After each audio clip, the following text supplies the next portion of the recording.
Hey everybody, welcome to Love and Relo, the voice of the relocation industry. I am your host, Ben Cross, and I am joined by Lynn Greenberg, the CEO, the founder of Pivt. Lynn, how are you doing? Doing well, Ben. Always great to join you on here. I'm as you know, a frequent listener. Yeah, and you've been on a couple times, I think. It's been a So while. great. It's been a while. It's been a minute. It's been a minute, but no, this is great. When you came to me with this idea, and just kind of tee this up just a little bit as people are kind of joining right now, and as you're joining, hit that like button, throw something in the comments. I want to know where you're coming to us from. Shout your company out. Get involved in the conversation. Send a little heart out to Lynn. Lynn, where are you right now?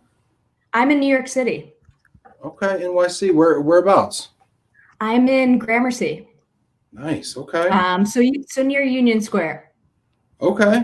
All right. Nice. How's everything out that way? I mean, is the city kind of dead right now? Is it lively? What's the vibe like right now? You know what? It was great in the summer. Yeah. Everyone was outside and up and running, but just recently last week when they put the 10 p.m. curfew on, that's when things really started to get a little crazy. Yeah. At 10 p.m. in the city, I mean, people don't even go out till 10 p.m. So it really kills your weekend right there. Yeah, exactly. For the city that never sleeps, it's pretty weird. Yeah.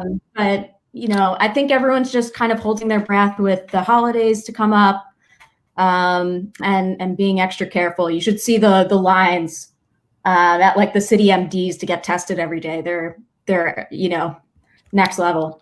Yeah, for sure. Yeah, I got family in the city of Manhattan and Brooklyn, and hopefully I want to see them for Thanksgiving. But we're trying to get everybody tested beforehand. But we will see. But anyway, we got people checking in here before we hop in. We're going to be talking about social capital. What is it? How do we deploy it? How do we stockpile it? I want to hear Lynn's thoughts on this. I've got my own thoughts on this. I actually did a presentation on this at Lake Geneva, and it got me almost canceled. So this will be really, really fun. Hopefully it gets wild, but not too crazy. We got people checking in right now. We got Tim Quirk. Hello, Lynn and Ben from snowy, sunny Western New York. How are you, Tim? I had some snow yesterday. Did you have any snow at all down there? We have not had snow. Yeah, you're too close to the water. Jack Jampel. Hi, Lynn and Ben. The legend. Yep. Michael Quigley, good afternoon from Ace Relo, Silicon Valley. Lynn and Ben's got a ring to it. We might need to take this on the road, I like it. Olivia Bahrami. Hey, guys, special shout out to Lynn. You're doing great things with Pivt. Olivia's fantastic. Yeah, Thank you, Olivia. Recently with Olivia, right? We did about a month ago. And Olivia spearheaded the whole thing. So it was really, really, really interesting. It was about, women leading the way, and how they're kind of orchestrating the pandemic. So that was really fun. Olivia, I'd like to hear your thoughts on this topic as well. So please leave them. Same with you, Rob. Hi from Nighttime, London. Rob said, Rob, I just sent you an email. I want to get on your calendar this week. I swear. Love to hear your thoughts as well. And I know Lynn's got some things to say about what you guys are doing. You guys are doing some great work out there. Stacy, hi, Lynn. Looking forward to hearing you discuss this topic today. Hi, Stacy. We got Lisa Ross checking in. Anthony Horton checking in. You made it. Valerie McKenzie from Deluxe. What's up, Val? Laura Gazian from your neck of the woods. Laura, she's New York based. Where in New York you at, Laura? Give a shout out. Laura's always in all the neighborhoods giving us the scoop, which I love. Richard Thurston. Hi, Ben. Thanks for keeping our community together at this time. Greetings from England. What's up, Richard? Appreciate that. Look at Pops coming in. There we go. Tuning in from T-Town. What up, Dad? My dad leaves comments and then he bounces. That's his whole Steve's right there. He's like, yeah, I was there. Did you see me? I left a comment. You see me? Love you, Dad. Cliff, hey, everyone. Looking forward to a great discussion today. Sophia was also on that little session that you did, right, with Danny Hirsch? Yeah, super insightful. She was great. Yeah, she's all right. Anyway, Into Mexico. just kidding, Sophia. But no, so let's talk about social capital. So for everybody out there that's never even heard this term, how do you define social capital, Lynn? So Ben, as you know, I'm no expert in this, but I have been taking quite an interest in it. And what I really think of it is it's kind of the links, the shared values, and the understandings that allow people to connect with each other and trust each other in order to work together. So whether that's, we're all in relocation and that brings us together, or we're connected because of a friend. It's really about utilizing your network to I guess better whatever you're working on. See, I think this is interesting because I think it can even be more simple than that even, right? I mean, old school stuff like reputation. Like, what is your reputation? What do people think of you? Do people trust you? Old school stuff, right? Trust. Are you credible? Do you do what you say you're going to do? Do you have integrity? Like, to me, these are like the building blocks of social capital. Do you think that that's still true, Lynn, or has it morphed? No, I think that's absolutely still true. I think those are, as you said, the building blocks to really creating social capital. I think reputation is everything. It's all you really have. And there's no way you can, build a network without, gaining the respect and the credibility of others. Isn't it funny? Isn't it funny how like we have like new words for old ideas? Like now we say personal brand. Like our parents used to say, your reputation is everything. And now we have like personal brand. Right. And people used to say, people do business with people they trust and people they like. And now we say, well, you got to have social capital, and it's like, it's almost like our generation, like doesn't listen to our parents. And then we go out in the world and we discover like these concepts that they've been telling us about for like decades. Yeah. And it's tougher because, you're on all these different social networks. I remember when I got into venture capital, they said you need to have a Twitter. That was, one of the prerequisites. And it's really about how do you kind of, as you said, like build your brand and portray yourself on all these different channels, which is A, really hard to keep up with. And B, you have to be really careful because there's more that can go wrong than can go right. So that's interesting. So I'm going to debate this with you. So Lynn, this is really great. And I just want you to like walk with me on this and I want to debate this, right? Because so first of all, if you're watching this right now, I want you to put your thoughts right now in the comments. I want to know how you define social capital. I want to know if it's changed over the years or if it's still the same. And I want to know, audience poll right now, social media. Can more go wrong or more go right? See, I happen to think, and I want to hear your thoughts, I happen to think that social media, like one of the greatest myths about social media is that you need to watch your mouth. You need to watch what you say, watch what you do, don't get canceled. Like that is basically the message that like 99% of companies give people when they walk in the door. We're rolling out our social media policy, right? When social media policy is never like, hey, go post everything on Instagram. Social media policy is don't do this, don't do this, don't do this, don't do this. You can't use the company name. You can't appear here. You can't say these things. You can't talk about X subjects. It's everything you can't do. And it's like such a defensive standpoint. And it's written by people who are terrified of downside. And I think that there's actually more upside on social than downside. But Lynn, tell me where I'm missing the boat. Look, I'm a founder of a social media company, so I have to kind of, lean with you on this side. But I think what I was just kind of saying is I think you have to be ever so cautious because, whatever you like, whatever you retweet, that all becomes a part of that personal brand or your company brand. And that's things that, right now people can take screenshots of and really come back to bite you. So I think it's great. I don't think I would, be here without social media. It's been a really interesting way to connect with people and get the word out. And I think just like everything else, if you really learn how to utilize it in the right ways, it can be powerful. Yeah, I think that you're right about like the internet has a long memory, right? Like anything you've ever put on the internet can pretty much be dug up and held against you, right? And I think that we're going into an era, or no, you know what? We're in an era. We're in an era where you can't hide anything. There are no secrets, and it's really important, I think, for people to be who they want. I think it's important for people to actually be who they want other people to think they are. And because if you don't, you're just going to slip up, And I think this is also a huge case for social capital. And I want to talk a little bit about your thoughts on this stuff, because you can't ever live anything down. So you have to be willing to own it. So, you look at all these, like, I always look at like, these kids that are getting drafted or something to go play sports, right? And maybe they tweeted something when they were 16 that was like homophobic or something crazy, right? And like then it follows them, like, It does.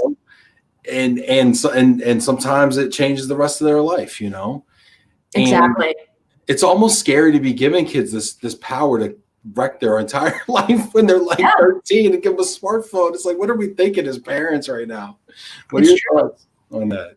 But I think, that's kind of the nuanced way to kind of share your social capital. I think what's really interesting, on top of what, most people think when they think of social capital with it, which is Instagram, Facebook, LinkedIn, is really, how can we connect the dots to help each other?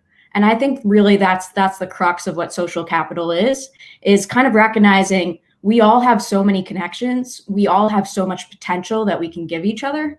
And how can we share that and connect the dots? I want to hear more about this connecting the dots thing here. Okay. I want to hear about, what does it mean?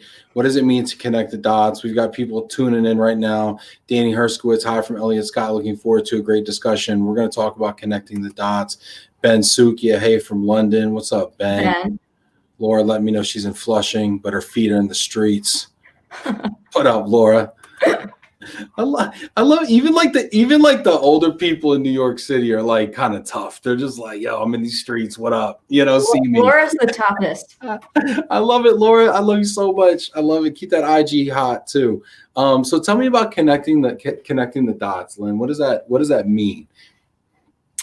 Yeah, well, a real world example, like if I'm listening to this and I'm like, okay, you got me. Social capital. It's the new word for trust and credibility and my network. But how do I build it? How do I leverage it? What do I do with it? I'll you gave me a softball here. I'll bring in the pivot example. So yeah, I'll take that. So yeah, as most of you all know, when I moved to London, I moved there without knowing anyone, and I didn't, know where to live, which bank to join. And also I didn't, have a network of friends. And what was so frustrating to me was that I knew that I had an extended network in London, meaning I knew that I had people from my college, from my hometown, a friend of a friend, but there was no way to connect with those people. And first of all, identify with them, see who was there, and then connect with them in a meaningful way. So I ended up reaching out to my college and saying, can you give me, a list of the alumni that are in London? And reached out to all of them manually, got some back, some didn't, some were really helpful. But I just kind of was thinking, why is this so difficult? Just getting back to connecting the dots and that potential. Why can't I see, everyone that I know and should know in my new city that can help me out? So you knew those dots were there, but you didn't know how to. When you say connect with them, you mean like communicate with them? Even identify them. Even find them? Yeah, like I came back from London, after 3 years, and I had run into someone and they'd say, oh, I was there for a year. And, neither of us knew, and that would have been, a great person to meet up with or to exchange ideas. But that was the really interesting part to me was, and that's when I really recognized, okay, there's so many ways that we can help each other.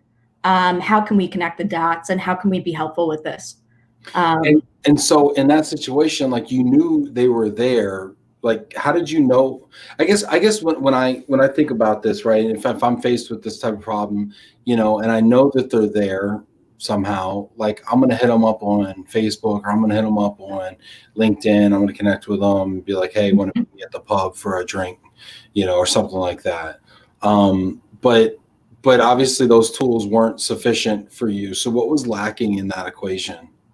Yeah, so I would, go on Facebook, and I'd reach out to people that had their location set in London, only to find out that they had lived there 10 years prior and had not changed their location. Okay. And, there was nothing really GPS based. Meetups were really hit or miss and time consuming. And so again, like, I'm just by nature a really collaborative person. And coming from, the suburbs of New York, moving to London, I thought, I have to know some people here. There has to be people over here that are, had some kind of, commonality with me. And so that was really where the curiosity started spinning. Interesting. So and that kind of led to where you are now, which is founding Pivt, that's Yeah. pretty cool. Really quick, for people that don't know about Pivt, I mean, you do a phenomenal job getting the word out, telling the story. But for people that don't know about Pivt, you want to give them like a real quick on what the product is. Yeah, so Pivt is the company social app designed specifically to reduce turnover and improve the well-being of relocated and mobile employees. So really, as I said, based out of my own frustration, moving to London, not knowing anyone, and not knowing where to start to make my new city feel like home, both socially and in regards to, connecting with others that were in my situation that might be able to help me, with where to go to the doctor and, which grocery store to attend. So kind of fills some of those needs, though, too, in a way. It kind of fills some of those needs of a DSP, from some of those question answering kind of things, kind of that lifeline. So I actually had a great conversation with a DSP this morning, and we work really well with DSPs because DSPs are experts in finding schools, in where you should live, etc. What we found that Pivt can help people with is A, the social aspect, and B, we had a user that had a special needs child, and was over in London, and that wasn't something that their destination service provider was able to help them with. She wanted to find someone that had walked the path before her, that also had a special needs child, that she could say, okay, you've been through this before. How did you navigate the schools? What did you do, in A, B, and C? And so what Pivt really provides is, that network to connect with people in that way. And also, post time and spend of an RMC and DSP, Pivt stays with you, throughout the move in the palm of your hands. Sure. And this is my last Pivt question, I promise. But basically, once you get, if I'm an assignee over in London, let's say, do I get that access to Pivt app like kind of like forever, or is it like during like 3 months, or like how does that work? We so hopefully it's forever. We price it at a point where it's really, the cost of a beer or a pint. So we really hope that it continues to be in the palm of the hands of all of our relocated and mobile employees. Do you have any employees that just ask their company to buy them a pint instead of getting on Pivt every month? No, it's not an option. We'll buy them a pint. Wait till lump sum affects your industry, Lynn. Okay, people will just be, I'll take the pint and pay the tax. Thanks so much, Elena. I see you over there. Wait, just Elena. Simon Johns. Come out of the Come out of hiding and tell me why I'm a bad person for taking jabs at lump sums. We got some great comments coming in here. I want to hear your questions for Lynn, for myself, around social capital. I'm going to share some of my ideas about this as well. We've got about 30 folks right now watching on LinkedIn, another 8 or so on YouTube, which is great. Let's see here. We got some people chiming in here. Quigley says your people are everything. Self-branding is everything. Work ethic. Just throwing out a lot of terms there. That's great. Michael, fill it up, man. It's your comment box. Fill it up.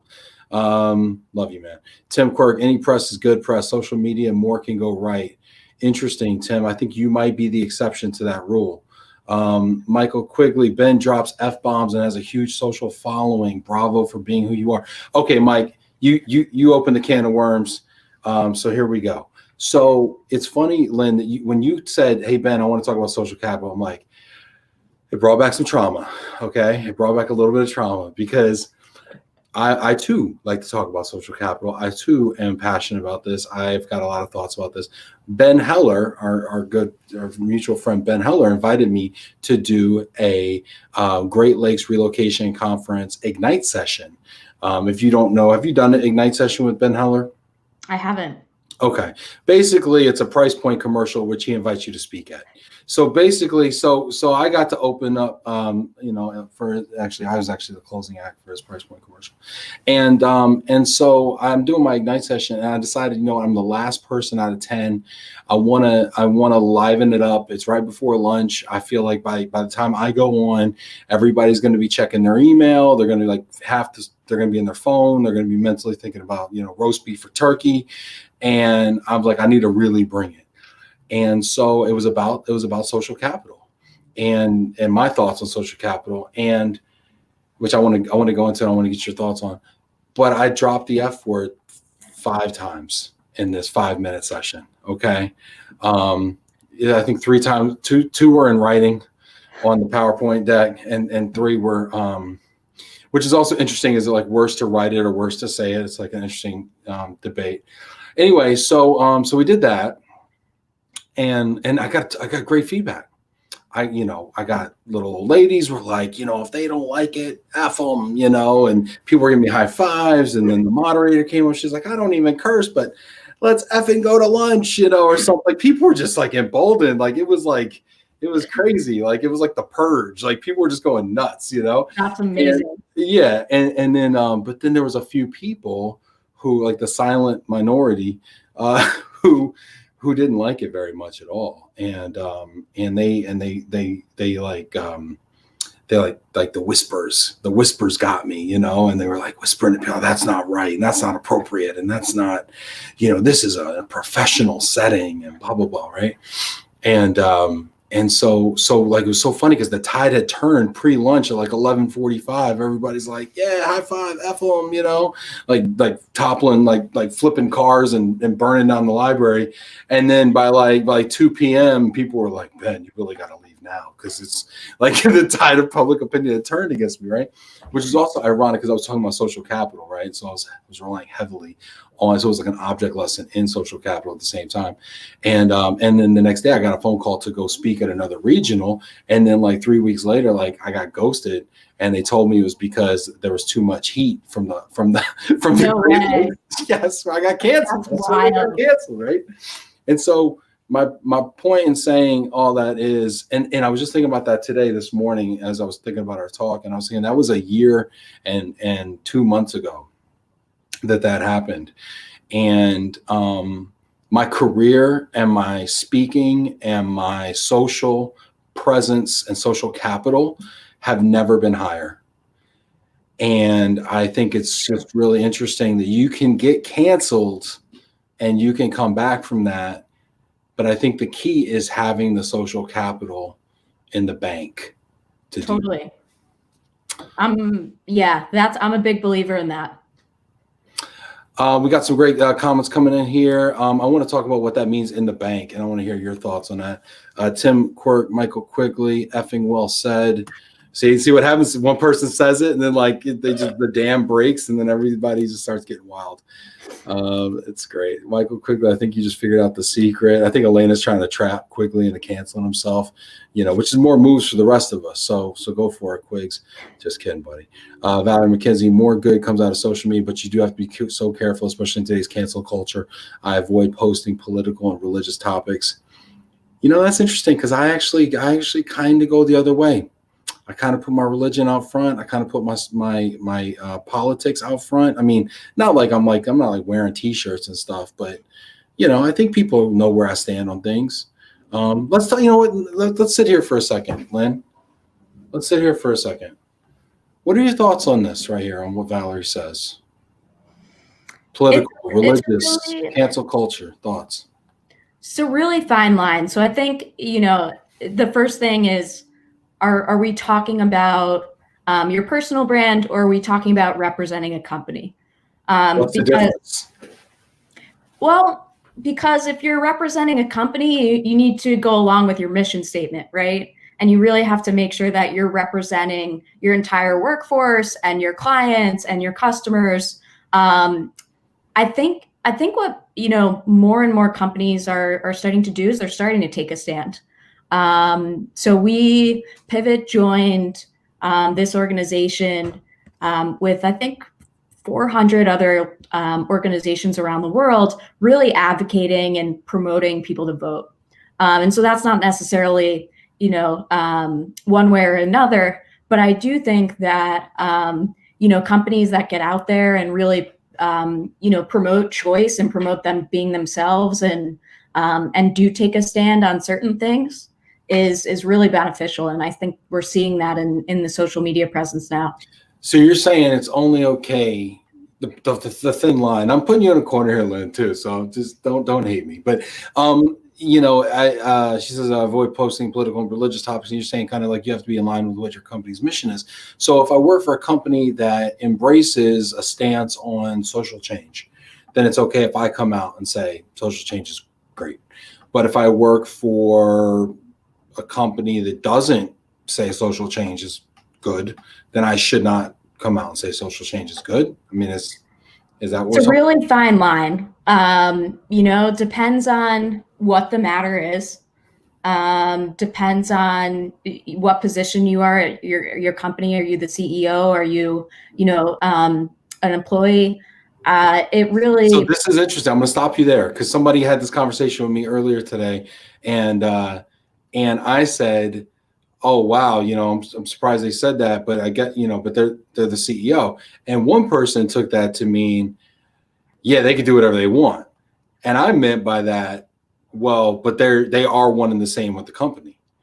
Yeah. So as the CEO of a company who's on a live television program right now, no, but I mean, seriously, like, what are your thoughts? I mean, is the CEO one and the same with the company brand? Can the CEO do and say whatever they want? How does that work? I've never been. I don't think so. So what I always tell entrepreneurs is one of the hardest things about starting a company is that it's so dependent on people, and your first employees have to be an extension of your company. Mm. And so it's really hard to attract talent, when you're competing with the Amazons and the Facebooks of the world, but also trying to find those really credible people that believe in your mission and really represent the company well. And so to that point, I really think the first, 5 or 10 companies at the very, very least really do represent your company. 5 to 10 employees that you, yeah. I think that makes sense. All right, I'm gonna let you out the hot seat here. Valerie, I think what happens is when you post something that's political in nature or religious in nature, 2 things can happen. One, people can say, "Oh, I'm not dealing with you because of where you stand on this issue," or 2 things say, "I don't agree with you, but I respect your decision to say that." And I think the way that people react to you is a direct result of how much social capital you have with that person. And what I mean by so my definition of social capital is like a bank account. So with everybody on this earth, I have a bank account. Some people don't even know I have a bank account with them because there's nothing in it. But I have a bank account with everybody in this earth. With everybody that's in the chat right now, I have a bank account. With you, Lynn, I have a bank account, right? With Janet, I have a bank, with mom, with my wife, whatever. And there's money in this account. And every day, every time, every interaction, everything I do is either putting money in that account or taking money out of that account, right? Yep. And everything I say, everything I do, you know, every favor I do, every time I screw up and do the wrong thing, maybe I take something out, right? And I think of social capital very much like monetary capital. And as it pertains to social capital, my strategy is to have as much money in the bank with as many people as possible. And that's the way I like to look at it, because you never know when you're going to need to take a withdrawal, or you're going to need some credit, you know, like when you get up on stage and you drop 5 F-bombs and everybody's looking at each other in the room, you know, how much money do I have in everybody's account? Yeah. Because I'm about to take a massive withdrawal at the same time, right? Yeah, and you never know. And I think I mentioned this to you before, but when I really started to kind of find that same idea with yourself being a bank account, was when I started becoming an entrepreneur, because there was so much I didn't know, and I had to depend on so many other people reaching out via cold message, to take 5 or 10 minutes of their time and really, asking them for their expertise. And as a 22-year-old, I really couldn't offer much in return. And so what I came to realize is, the more people that you speak with, the more you have in your bank. And if you ask the right questions, which, as I've said to you before, I end every conversation that I have with, what are your 6-month goals and how can I help? Because what I've found through those conversations is if you have enough conversations, and if you're able to, take note of what people are looking for, you can connect the dots. And that's the value. And that's how you can keep feeding in and out of the bank. That's so interesting, that the how can I help question. I want to talk about the how can I help question. Let's see what's going on here in the comments, because people are having some fun here. Also, go ahead and leave your comments. I want to hear what your thoughts are. I know we're touching some nerves out there. Some fantastic questions here. People are checking in. This is fantastic. Olivia says, I agree with both of you on the meaning of social capital. As we all continue using social media, it's important to remain authentic. Interesting. Nobody is perfect. We all made mistakes. It's what makes us human. Be comfortable being vulnerable. It's okay. Man, Olivia brings up so many points here, and she talks about authenticity, and I absolutely love that. And I was having a conversation with a young entrepreneur yesterday who's in the social media and advertising game, and it'll actually be on tomorrow, actually, Terrell White. And he was asking me what the right balance is on LinkedIn with like personal versus professional. What is your thoughts on authenticity and being vulnerable? I absolutely agree with Olivia in terms of the vulnerability. One of the first things that I do when I tell people my story about Pivt is talk about my vulnerability, landing there, not knowing anyone, and, really struggling with not knowing, where to go next. And I think that really resonates with people. I think people can really, see themselves in you, and also, let down some barriers when you are authentic and you do kind of express that vulnerability.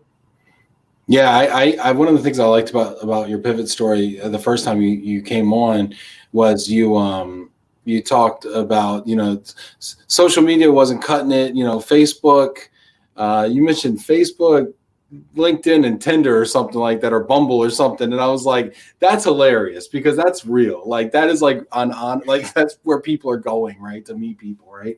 And I thought that was kind of vulnerable, funny, and relatable. And I think without the vulnerability, I mean, we talk about downside, right, of being too open and too personal, because maybe it's controversial, but I think that the downside that people aren't realizing, and then the trap that 95% of people on, and we'll use LinkedIn because that's kind of the big one that we're on right now, the trap that 95% or more of people fall in on LinkedIn is they're not noticeable at all. So like, forget offending somebody. Like nobody even knows you're in the room. Yeah. Like, and I think that we can do better than nobody knows we're in the room. Like, I think we have to. You know what I also think is really interesting. So when we were starting Pivt as a consumer app, one of the things that we floated by was, should we show people's names when they message and meet people? Because as you're probably aware, there's some successful social media apps where people engage a lot more because they don't have, you know, their names behind it. And you know, that it was always really important for us to keep the name, because I think you're a little bit more true and a little bit more grounded, and people can relate to you a lot more. But it's interesting because there are plenty of social networks where, you know, you're not identified at all, and they do see increased engagement because people, you know, don't feel like they don't have to hold back. Yeah, but the quality of the discourse is crap. Like you could plot on a graph. I believe this is my theory, and I haven't studied it, but you tell me if I'm right or wrong. You're an expert in this. You could plot on a graph the use of like your real name and actual verifiable data points, okay, about yourself, to the quality of the discourse on that, right? Twitter being like the garbage can, right? And then Facebook, you know, and then Instagram, then Facebook, and then LinkedIn. And it's like the verifiability of people just raises the discourse infinitely, which then makes the platform more so yeah, on LinkedIn 95% of people don't say anything, but the 5% of people that do, 95% of that's great. Right. That's the way I look at it. My feed's not cluttered with a bunch of trash because, you know, Jimbo No Name decides to get crazy on the feed. You know what I mean? Yeah. So I mean, I'm getting out there a little bit, Lynn. You're gonna have to. Yeah. No, it's a really tough, you know, balance to strike, because you want people to let their hair down and you really want them to be open and, as Olivia said, vulnerable, but at the same time you want them to be respectful and you know, proactive, as opposed to you know, demeaning other people. Let's see here. Lindy says, "Hey, Lynn Greenberg and Ben Cross." Hey, Lindy. What up, Lindy? Richard says, and we're going to get to the how can I help question because I think it's crucial. Also, any questions you have for Lynn, for myself, leave them. I want to know your comments, your thoughts about what we're saying. And if you haven't done so already, do me an enormous favor and hit that heart button for our friend Lynn here, okay? Richard says, great, interesting. I am not directly in mobility, but isn't this the biggest reason for failed relocations, including unhappiness of the accompanying talent or trailing spouse? I promise you, I did not pay him to write that. I don't know who that is. It might have been an in-kind trade, and there might be some wine headed to his residence, but she did not pay him hard currency. Well, talking about that social capital bank, I'm going to have to be, you know, giving it back to him. But yeah, you know, one of the things that we really noticed at Pivt was, you know, these companies spend about $90,000 relocating a single employee. As you know, Ben, it's much more for an executive or with a family. And because there's no social component helping these people acclimate, about a third of those people quit their job within a year or move back home because of social reasons. And a lot of the times, as Richard mentioned, it's not because of the actual relocated employee, but 70% of the time it's because the spouse, you know, doesn't have the support network, doesn't have you know, what they need to really acclimate seamlessly. Yeah. How long does it take to get everybody kind of gelling in that community, in your opinion? So it's been really interesting. We've been working with through COVID, a social network scientist. She's brilliant. She's an expat, has actually lived in you know, 2 separate countries, and has taken note of all the interactions she's ever had. And we're working with her, and then we're also working with 2 academics at Harvard Business School that study the future of work. And we're working with them to take their past research and you know, their studies, and to figure out that question: what can people do on Pivt before they move, 6 months after they move, a year after they move, to make them acclimate as soon as possible? So to answer your question, I don't know, right now, but we're working on that formula. Yeah, I think it'd be fascinating to know. I'm thinking it's in that 9-month range, 9 months to a year range. I mean, that's whenever I move, that's kind of how long it takes my my wife to kind of get acclimated. Lindy says, good to hear, Ben Cross. I'm doing an Ignite for Ben Heller this week. We'll do my best not to follow your example. You know what? Ask Ben how it went, though, because Ben will tell you that nobody remembered anything else from that session. Is it better to be remembered or to be accepted? I don't know. Olivia, Ben, you're authentic, and that's why people will gravitate towards you. Thank you so much, Olivia. I appreciate that very much. Many of my clients are friends with me on social media, so I steer clear so I don't upset potential business for deluxe suites. Interesting. You know what's funny about that, though, is let's just say the country is 50-50 on every topic, right? Let's say whether you want to be Republican or Democrat, whether you want to be religious or not, whether you want to be, college football versus pro football. I mean, whatever topic you want to do, let's just assume everybody's down the middle, right? If you drew a line in the sand, isn't there still enough business on the side that you fall on to be okay? I don't know. Just my thought. Depends on the market. Everybody's all about don't burn any bridges, but then they tell you, oh, burn the boats. It's like we're burning boats, but we're not burning bridges. Well, I don't understand. I don't know. I'm kind of a fan of just hey, be who you are, and if people don't like it, they can just go watch View from the Top.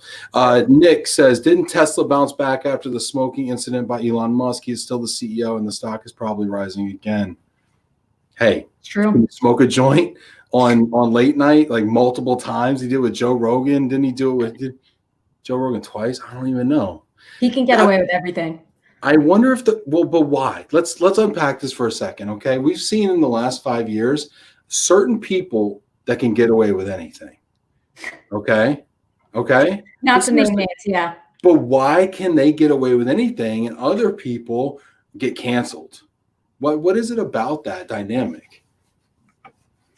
Well, some people who you haven't named yet, it just seems to be bulletproof and I think what you were saying about that 50%, right? Certain people are able to really gather the troops and connect their 50% around a common cause, a common idea. And I think that's why. If you're really able to, bring those people together, I think it could be really powerful, as opposed to, being liked maybe by everyone. And I think that's why they're able to get away with it. That's a great point, because the people that have been canceled in the last 10 years or whatever, nobody was really checking for, they were kind of on the way out anyway. Let's be honest. They were kind of not super hyper relevant anyway. And so oh, just give me a reason not to watch that show. No, I'll just watch this. Okay, fine. Okay, great. I'm not going to tune into the Cosby Show anymore. I wasn't really going to do that anyway. Let's be honest, right? And now I'm woke because I'm not watching the show. Now I'm watching Friends. I mean, so yeah, that's interesting. That's interesting. Let's see. Richard, yep, agree. Referring social capital kind of credibility. I love how Richard has to specify what he agrees with. That's when you got a good show going on. People just can't blanket agree. They have to pick out a piece and say, that piece, I agree with that piece right there. Ben, I spent your account balance already. Quigs on tequila, I'm sure. Jack, let's see what Jack has to say, okay? Jack, I love you, man. Jack says, I agree with Valerie. You are not always speaking to your Love and Reload friends. I don't know what that means. Is that good or bad? You're right, Ben. Love and Reload is a bank account, but it has to adjust accordingly. Has to adjust according to who you're talking to. Interesting. Okay. Thanks. I guess I can say things on the TV show that I can't say to other people. Interesting. Anthony, great point, Lynn. Living your culture and values is critical. I agree. Tim says, my wife does a gratitude challenge every day. She challenges me to thank her Sorry, I was going off the topic. Today is day 744. She gets a fraction of the likes, etc. when her post is about politics or religion, as opposed to a picture of a baby or cat, which is interesting to me. Yo, that's like a whole nother topic for Terrell tomorrow. Why do cat videos outperform like, Stephen Hawking videos? Lena Rectal, hi, Lynn and Ben, looking good. Hi, Lena. Elizabeth, totally agree with Olivia. Again, they got to pick out the people. Drew Phillips, I'm late, but I made it. Love you, Lynn. All pivot offers so crucial during these days and times. Yeah, we got people checking in. Rob, that is commitment they make to not allow themselves to be touched or canceled. Interesting. Okay, I want to go to something you touched on that I think is just so powerful, right? And I want you to listen up right now. So stop writing whatever emails you were doing. Focus on this part right here. Lynn, you said something before we kind of started reading comments about ending every phone call with, how can I help? That's such a powerful question. I also subscribe to that. I try to. What have you learned through that process? A crazy amount, and in a couple of ways. So the first thing is, as I said, it started with me reaching out to all these people and just being so grateful that they would give me their time, and not being able to say to them, okay, well, I'll give you, I couldn't return the favor with my expertise or my network at the time.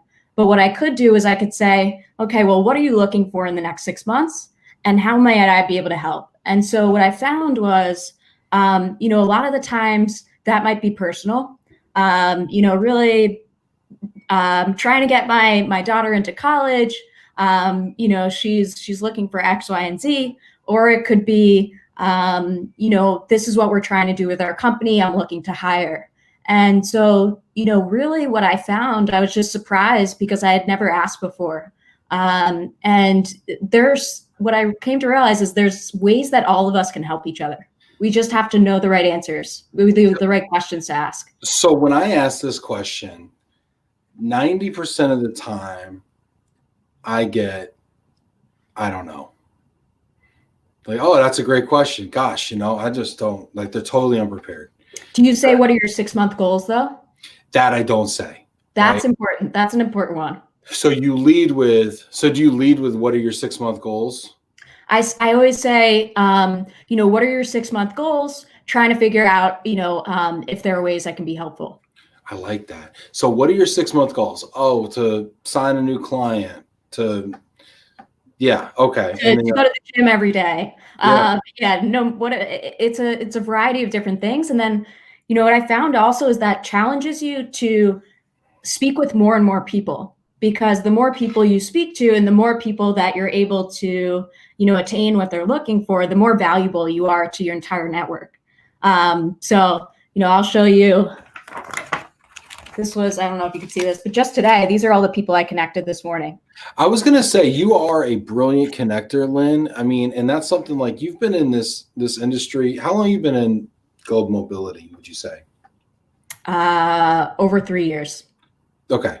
3 years, about 3 years, over 3 years. Maybe. 3 years. A year and a half. Yeah. So, but you've done such a phenomenal job of growing your brand, building social capital. And I think one of the reasons is because you connect people so well, and being a connector. I mean, this is just something I've observed about you. I mean, you're so ready and willing to connect other people.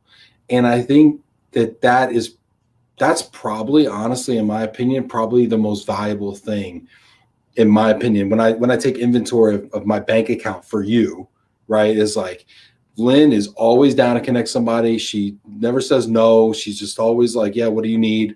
And you serve others. And I respect that so much about you, Lynn. I really appreciate that. A good friend of mine, he's an ultimate connector, and he said something that I really try to live by. And he said, I try to be an action-oriented natural giver. And I thought that was so really, proactive. In the ways of, as we were just saying, asking, how can I help? And saying, where can I connect the dots from A to B? and where can I step in? And also just being a natural giver, just being really genuine about it, and helping however you personally can. What does it mean to be genuine about it and being a natural giver? Because I mean, what those qualifiers there, they mean something. Like what are we not saying? Well, I actually think, I think it's I think that the natural side of things is innate. I think there are some people that's what they feed off of, is they really enjoy helping other people, and that powers them, and that gives them purpose and whatnot. And so I don't know if it's necessarily something that can be forced or taught, but there are certain people that you will definitely say, okay, they're a natural giver. They're always asking, how can I be helpful? I would challenge. I'm going to disagree with you. I love disagreeing with people. Go for it. It's not adversarial, but it's just like, I think that's where the nuance is, right? Absolutely. Is in the disagreement, right? Janet says, do you train to be a giver, or is it a character trait built in? She wrote that question right as you were saying, you don't think maybe that you can, you kind of think it's more innate versus learned. And I think it's taught. And I think it's taught. I think it can be taught at a young age by our parents, our family, and by the values that we're given. But I think reading books, How to Win Influence People was kind of influential in my life. The Go Giver by Bob Berg. We had Bob on the show, super, super cool. That like just opened my eyes. And that was something that actually was just given to me this year by Jim Barber. So I think you can train yourself to be a better giver. I mean, totally. Like what you're telling us right now is like, okay, I asked this question, then I asked this question. I said, what, 6 months?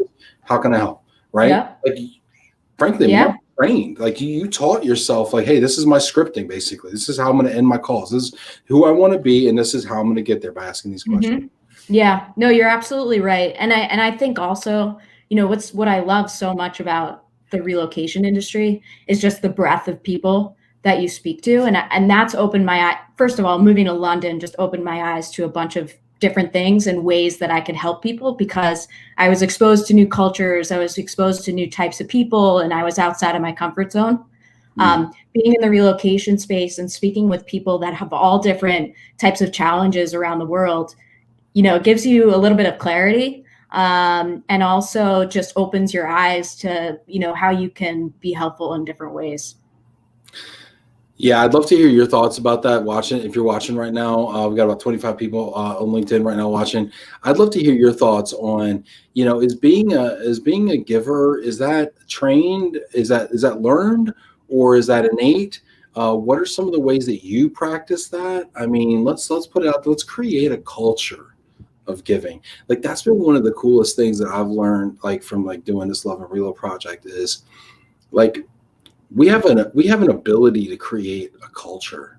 Like, and you really have. Well, just like you do as a CEO of a company, right? Just like we're all leaders in some capacity. We may not have manager next to our title. We may not have CEO next to our title. We may just decide we want to be a podcast host one day, but like whatever, we all have the opportunity to lead, like in micro moments, you know what I mean? And like in those moments, we have an ability to build a culture. And I think we have to realize what's riding on every moment of our life. Like a lot of times we just kind of la-di-da here and there, and a lot of it's throwaway time. A lot of it's like biding time, wait until 5 o'clock, wait until Friday, wait until Christmas, we're always waiting until some point, but we're missing all the micro opportunities in our life to lead and influence other people in a positive way and build a culture around us, in the micro, but also in the macro, in the world, right? Yeah. And I think we have an opportunity to build a culture. So put it in there. I want to see, what do y'all do out there to create a giving spirit to help other people? I'd love to hear Rob Fletcher's 2 cents on this, because that's something that we connected with right away, was Heart Relocation's mission, and really how they were going about that giving mentality. Yeah, for sure. Yeah, throw it in the comments. Rob, everybody, want to know what you do. I learned something with the 6-month technique. I think that's fantastic. Olivia says, Lynn, love your approach in providing real value to people by simply asking them about their goals and how you can assist them in achieving those goals. That is brilliant. It's brilliant in simplicity. And I love it's the 1-2 punch, because I was getting nothing with my how can I help question. Blank stares. Yeah. No, you know what? That's not true. I'm going to be completely honest. You know what I was getting? I was getting, how can I help you back? Which is nice. Right. Love it for sure. I'm not going But to lie. then you're like, if I can't help you, I don't feel right. Yeah. Then I'm a taker. Now I'm a taker. Exactly. Right? And now I'm in a deficit with you. Right. You know what I'm saying? So yeah, don't want that. Yeah, I don't like being in Bricktop's pocket. You know what I mean? As they say in Snatch, right? Big Guy Ritchie fan. Let's see. Lindy says, I think silver lining of 2020 has been creating a better collaborative culture. I was just going to say that. Yeah. For sure. Lindy Cham is a natural giver, as are many others. Victoria, that's awesome. This is great. I don't know if Rob's going to come in here with the. Rob might be asleep.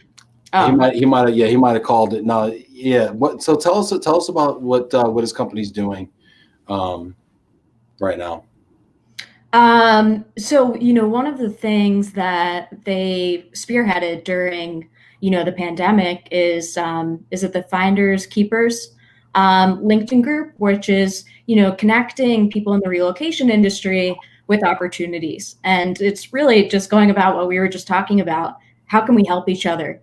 We all have these networks. We all have this knowledge of what's going on. How can we congregate it and work together to help each other? And I think it's been really, really successful, and I commend them, on taking initiative with that, because I think it's been fantastic for the industry. And I also think you've been such a sacred part of this pandemic, because it's so hard to not interact with people face to face. And the other thing is the relocation industry, because it's so widespread, people are around the world, and there's so many different aspects of it, whether it be the people aspect, the actual moving, the DSP, RMC. It's hard to meet everyone, and it's really hard to get that face to face. And you've done a really great job of bringing everyone together every day at 4:00 and really, getting everyone together and, creating that sense of pride for the industry and to help each other. And it's, opened a lot of doors for all of us.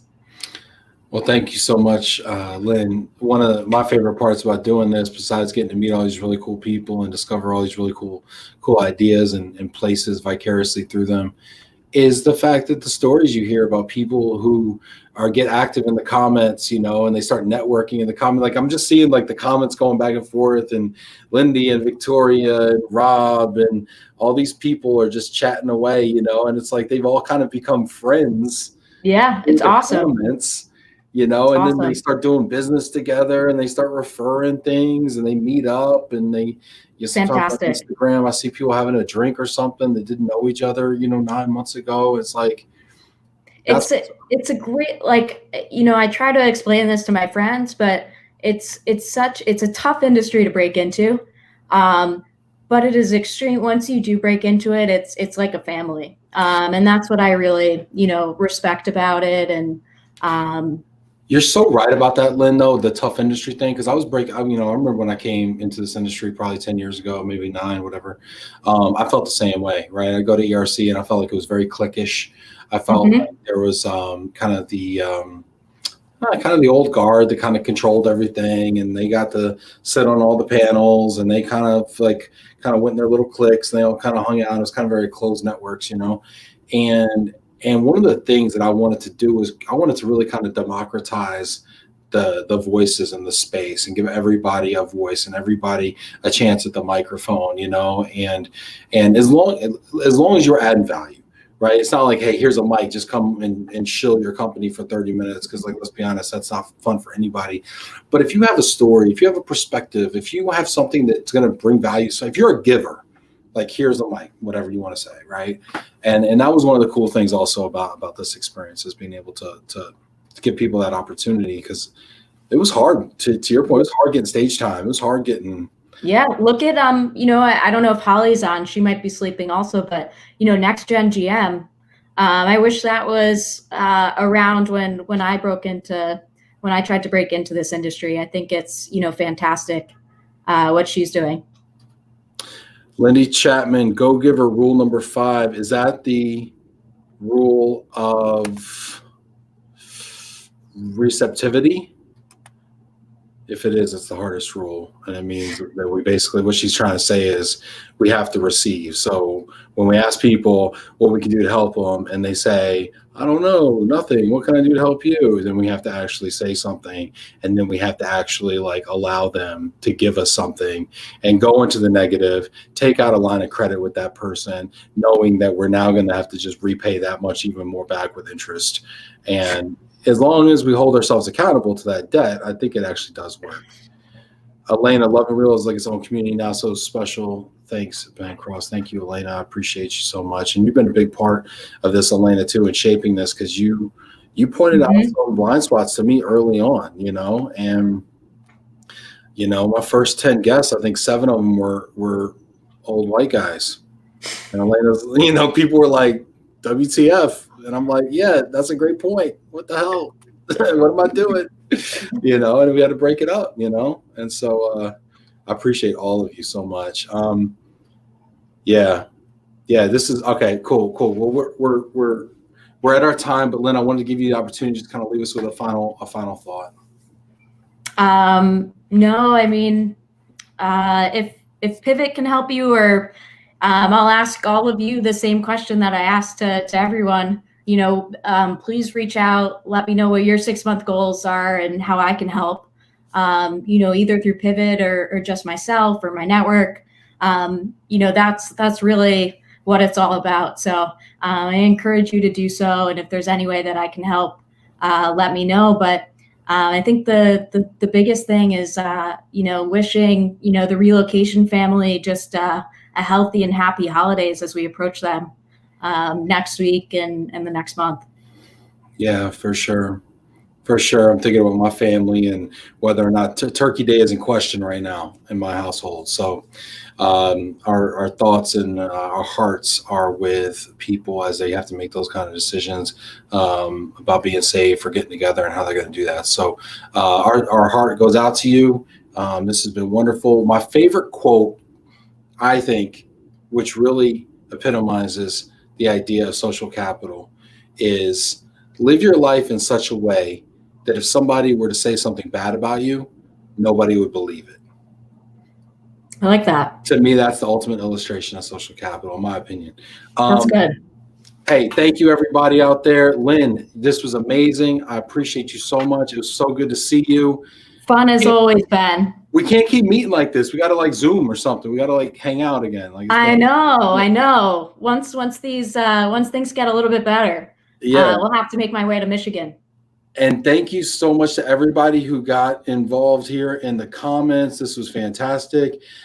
Check in tomorrow. We've got Terrell White, who's a senior partner from Ivy Ovals, who's going to talk about IG strategy. I'm going to talk about LinkedIn strategy. He's going to educate me. I think he's 23 years old and he's a partner in a marketing company. So he's probably going to teach me a lot of stuff.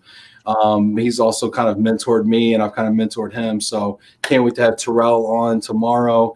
And Lynn, again, stay safe out there. And I hope you get to Mamaroneck maybe for Thanksgiving. I don't know. So yeah, I think my dad might be watching. So hopefully that's the plan. That's the plan. Take care, everybody. See y'all tomorrow.